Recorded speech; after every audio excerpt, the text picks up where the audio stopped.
and actually to introduce someone who is an incredible person and an incredible friend, Vance Sherchuk. And Vance has a suite of accomplishments in his life, and he's now at KKR, where he is the deputy director of the KKR Global Institute. But I've known Vance since I came to Washington in 2005. I think Vance might have been the first person I met in Washington.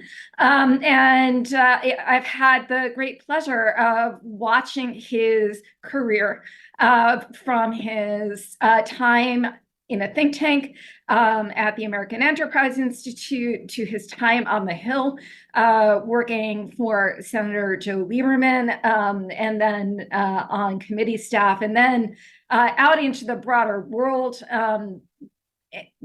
His many accomplishments and achievements include a degree from that prestigious Yale Law School, which he did part-time, or I should say full-time, while also doing all of his work in Washington. And his service now actually includes service with the United States Navy. Vance is a tremendous patriot and a tremendous friend. I really feel honored to be able to interview him today and to chat with him about the geopolitical risks that face the United States at this critical moment. So Vance, thank you for joining us. Welcome. Kim, thank you so much. The pleasure and the honor is more than reciprocal. Thank you also to David for the invitation to be part of this important series. Kim, we have in fact known each other for what is now an embarrassingly long time. All I can say is that likewise, from watching the time when you first arrived in Washington, D.C., and something that you've done, which is that you've actually built something. You've built something which really, and I always cite this as an example to people, you kind of reinvented what the think tank is. You created a new model, and it was something which then has now become such an integral part of our national security ecosystem, relied upon by government, relied upon executive branch, Congress, our media. I think that there may be some rule that the New York Times, the Wall Street Journal, the Washington Post, I'm not sure a day goes by that they don't have a graphic, which comes courtesy of the Institute for the Study of War. And you built all of that. And so whenever there are people going to Washington, I always cite you and the example of what ISW has become as it's a case study that innovation is possible in Washington, in our national security space.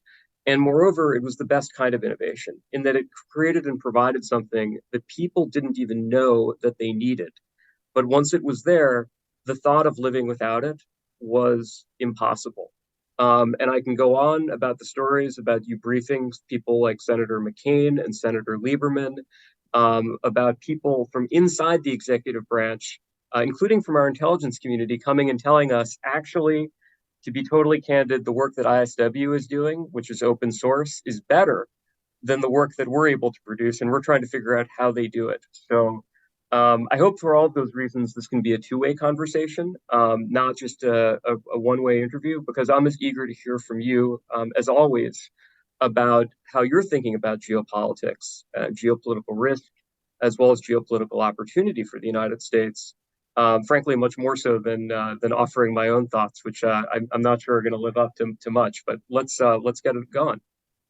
Wonderful. Well, Vance, thank you very much. That was extremely kind and a great honor. It's wonderful, I think, just to point out to everyone in the audience that it is actually possible to have long-term friends in Washington. I hope everybody gets lucky. We haven't gotten through the discussion yet today, Kim. Let's see where we are. Okay. Yeah, fair enough. Well, I thought I would actually start with a question for you because I know that you're recently back from Japan, from Tokyo. And on the one hand, I'm incredibly jealous because someday I'm going to have sushi with you in Tokyo. But in the meantime, um, what I'd really love to hear about is your thoughts from the region. You had written in a Wall Street Journal piece that the Ukraine war hasn't doomed the balance of power in Asia. Instead, it may be stabilizing it. And that's a piece that you had authored from Japan. So tell me, what do you mean by that? Why do you think that the Ukraine war may be stabilizing in Asia? So I wrote that piece now almost a year ago Yeah.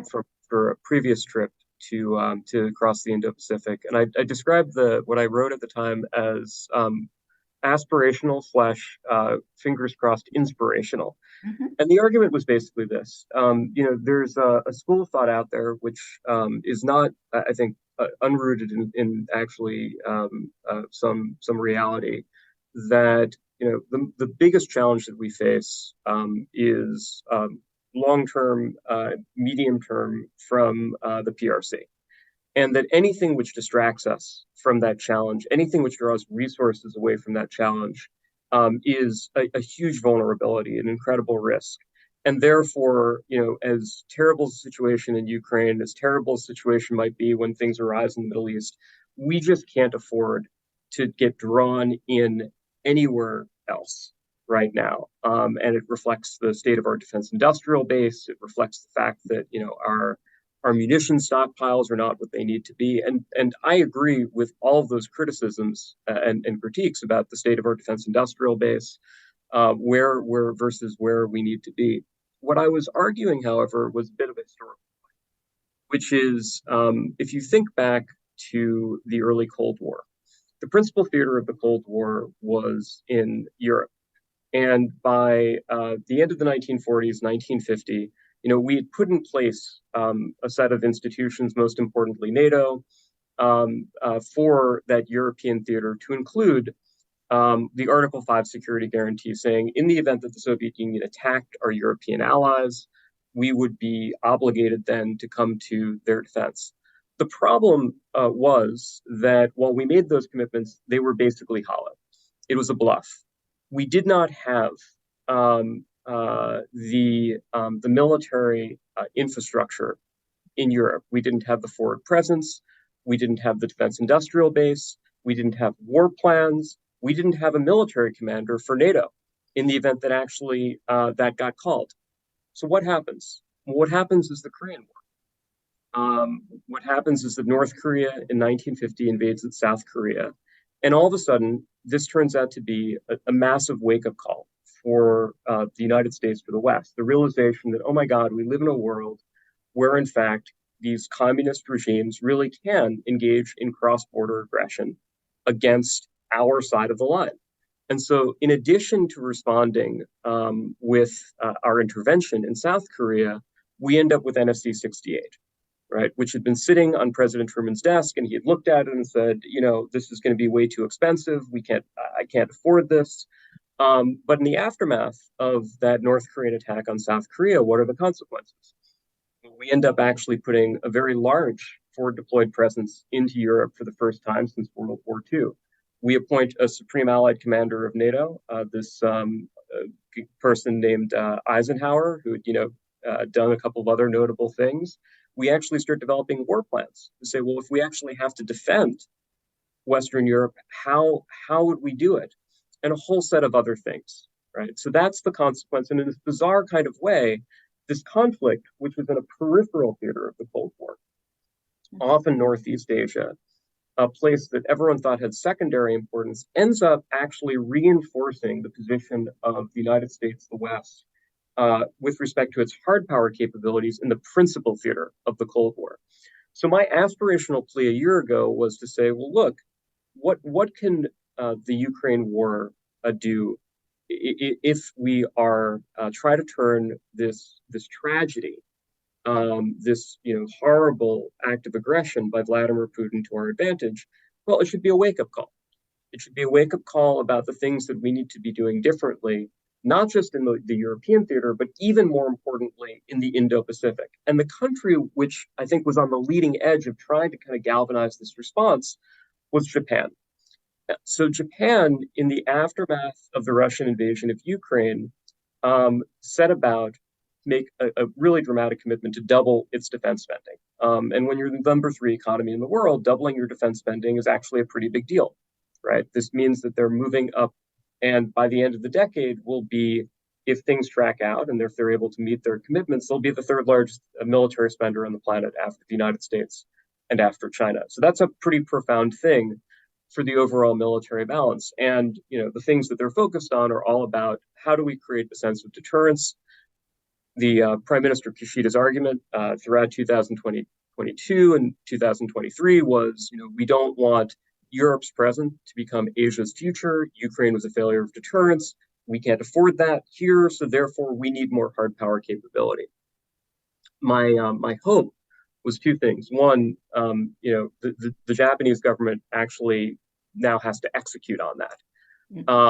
And it's one thing to make the pledges; it's another thing to then actually have to follow through on them.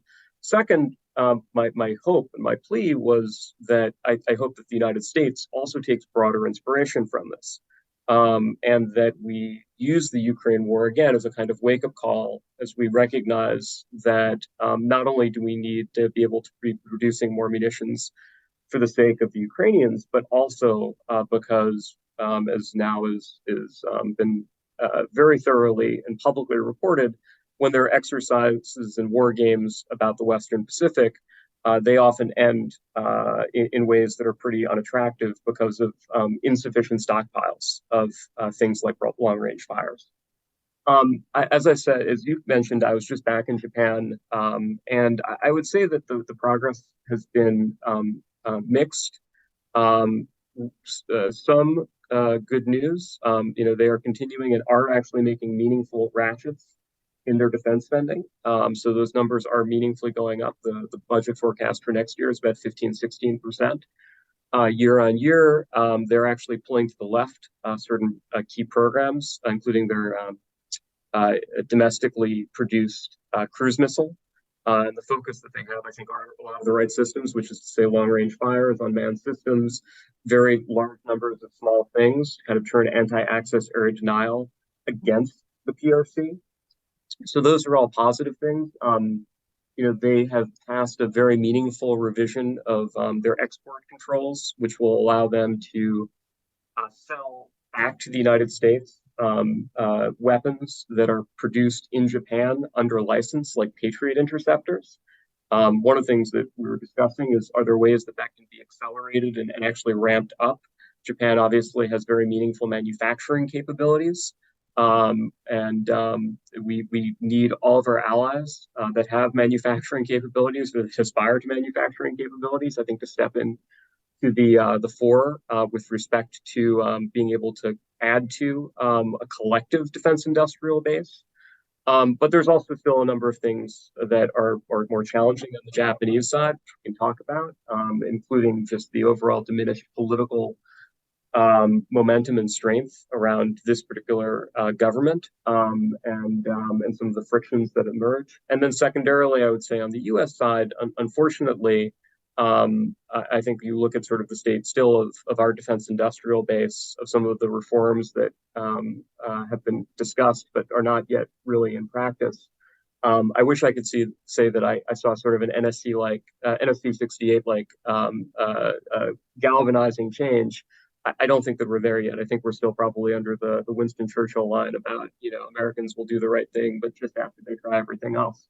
But look, I'd love to hear from you a bit about how you see the geopolitical landscape. And in particular, you've been spending so much time on the war in Ukraine. ISW is the go-to source for understanding what's happening in Ukraine. We seem to be at a very grim moment for the war, where 2023 obviously did not bring the gains that many people had hoped on the battlefield. there's now a bit of a deadlock in both U.S. and the EU over funding for the Ukrainians. How worried are you about what 2024 is going to bring for Ukraine? Thank you so much, Vance. I think it's actually important to begin by stating that the war in Ukraine is actually vitally important to the security of the United States and its allies and partners in Europe. This is the first major war on the European continent that we have faced since the end of the Second World War. It is a large and bloody conflict. And American soldiers are not there on the front lines fighting and defending against Putin's unwarranted invasion of Ukraine.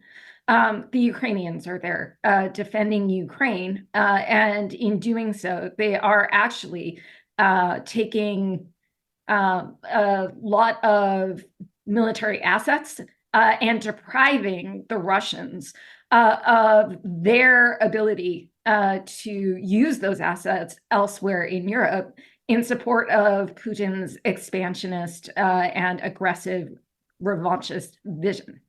And so the war is important precisely because Putin does have a revisionist vision, that he, in fact, does wish to undo the end of the Cold War and return to a status quo anti-Cold War ending, status quo anti-1991, in which many of the former Soviet lands are gathered within Putin's sphere of influence. In other words, he's out there trying to revise international borders by use of force. And those are international borders that Russia agreed to in 1991 in a series of following agreements that followed.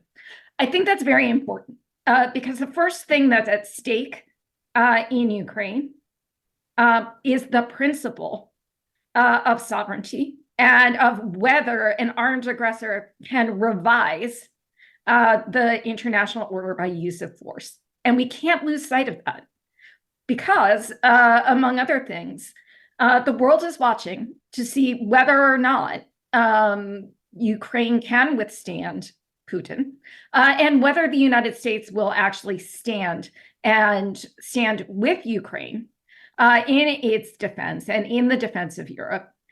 Because if the United States does not defend Ukraine, what does that say about the United States and its willingness to defend other allies and partners, let alone our Asia-Pacific allies and partners, and those who are not in a formal alliance status, such as Taiwan? Well, Xi Jinping is watching what the United States is doing, and he is watching how we behave. Our credibility as a nation is at risk, and it is being tested right now. And Putin is triumphalist in his speeches, in his rhetoric. He is actually saber rattling and issuing threats of a low-grade kind right now against Finland and a slightly higher-grade kind against Moldova and other neighboring states. And the reason I think that's so important is that Putin is interested in Ukraine as a stepstone to Europe and as a stepstone to undermining NATO as a security alliance and undermining the credibility of the United States. So we absolutely must focus on this outcome, and we must recognize that the outcome of the war in Ukraine has huge ramifications for Asia. And as we take a look at what those ramifications could be, that is, I think, just vitally important. The second thing that I think is tremendously important here is that the Ukrainians can still win and they can still lose. And so this war is not stalemated. It is not stalemated. It is positional. That means that there aren't large maneuvers that are able to be underway using mechanized forces on either side. But the lines are more static than we had expected, but that's artificial. That's just a product of the fact that that's a product of how much the Russians have mobilized, how much they can mobilize, and what they can't actually do.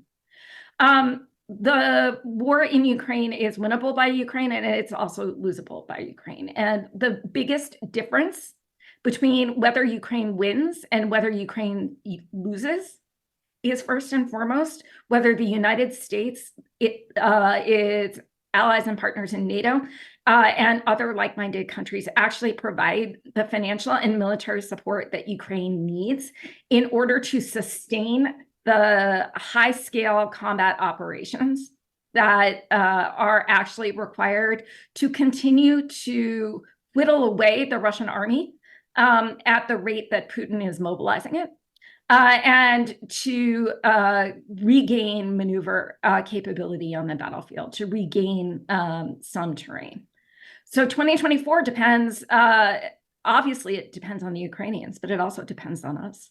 And so I think we mustn't be too complacent in Washington, that what is going on here in a debate and discussion is abstract. It's real, and it is protracting the conflict in Ukraine. It has caused the Ukrainians to have to go on the defensive, and it is giving Putin little gains, none of them meaningful, but little gains that actually help him boost his reputation with his people and increase the pressure of mobilization on his population.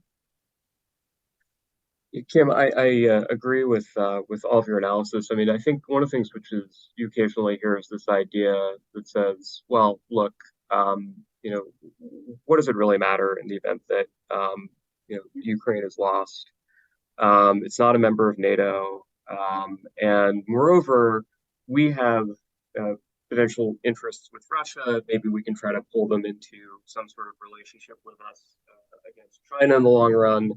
Wouldn't we be better off if we simply were able to bury the hatchet with Russia on Ukraine, even if it's at the expense of Ukrainian sovereignty? My pushback on that has always been essentially the argument boils down to, look, if we give Ukraine to Putin, if we concede the point, then he will feel safe.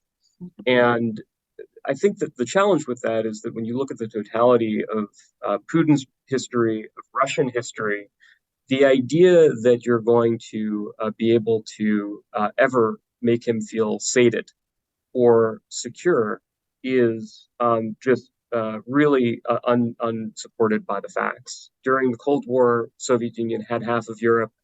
It nonetheless felt profoundly insecure and had expansionist tendencies, which is why we had to create NATO. So the idea that, you know, they'd stop at Ukraine, I think, is just unfortunately false. So the question rather is, you know, do we try to hold the line in Ukraine, where we have a country whose population is overwhelmingly mobilized, prepared to fight, prepared to make great sacrifices, and is only asking for our support. And by the way, support which ultimately also can strengthen our own defense industrial base, right? Which will leave us better off in the long run vis-a-vis the other challenges that we face around the world. Foremost, the situation in the Western Pacific. Now, I will say, just on the broader subject of geopolitical threats, I think that the challenge that we've got right now is, you know, a world of obviously multiple crises. You know, we have a hot war, as you say, in Europe for the first time in decades. We have multiple upheaval in the Middle East. Obviously, you know, the Israeli war with Hamas, which is centered in Gaza, but also a northern front with Hezbollah, which is heating up.